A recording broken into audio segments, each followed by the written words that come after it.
Hello, my name is Tech Sergeant Andrew Pompey, and in this video, I will be talking about my unit's culture.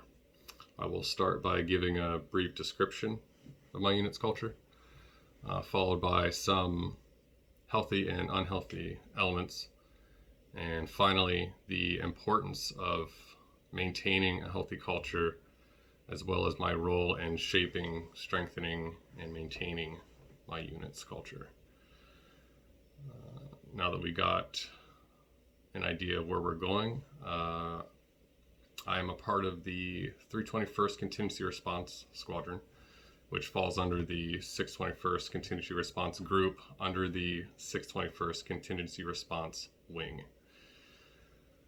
My unit is extremely diverse with over 20 AFSCs in a single squadron, all completely different, all from all walks of life, all over the Air Force. We also work mostly in a joint environment with Army and Marine personnel.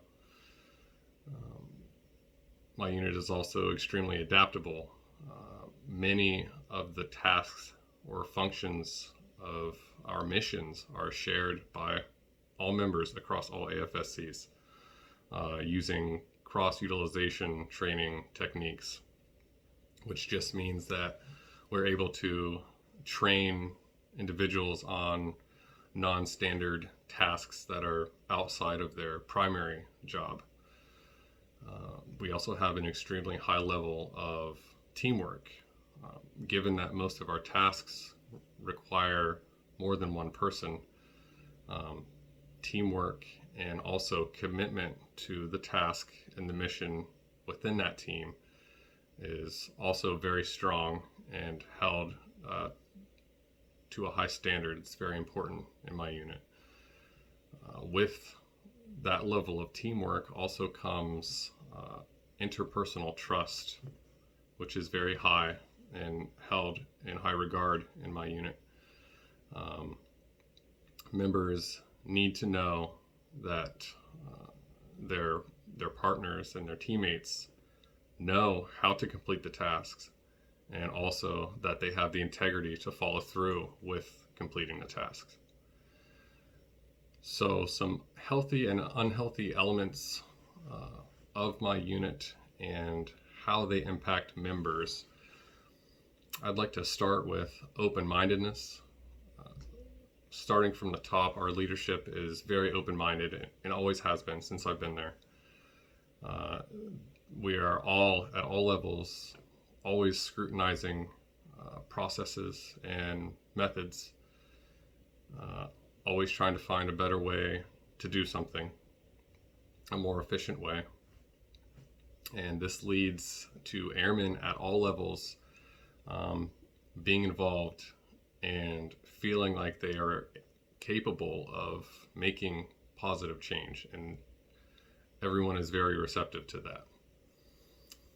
A negative or unhealthy element would be a lack of prompt communication, which leads to also a lack of accountability. There are items, especially in our training sections, that are very easily overlooked.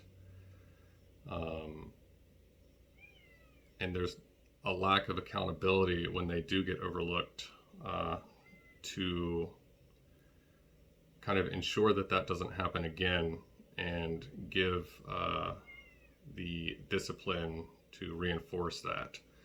And that leads to stress on the frontline supervisors, and it also leads to stress on the members, especially when a mission comes down and mission needs are not able to be met because we have a shortfall in qualified personnel, or maybe there's a shortfall in the tracking of the training, and there was no accountability for that in the first place. So it leads to stress and ultimately possibly a shortfall in mission capability.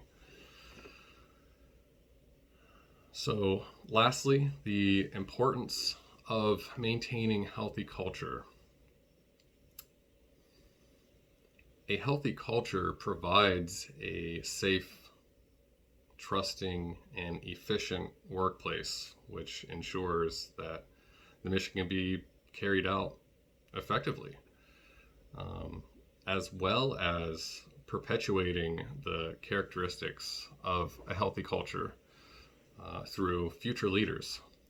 My role as a supervisor is to constantly ensure that the current practices are in the best interest of my subordinates and the unit as a whole, and to ensure that the airmen clearly understand and commit to the best extent possible for them to following and being involved in all of our cultural processes. Thanks.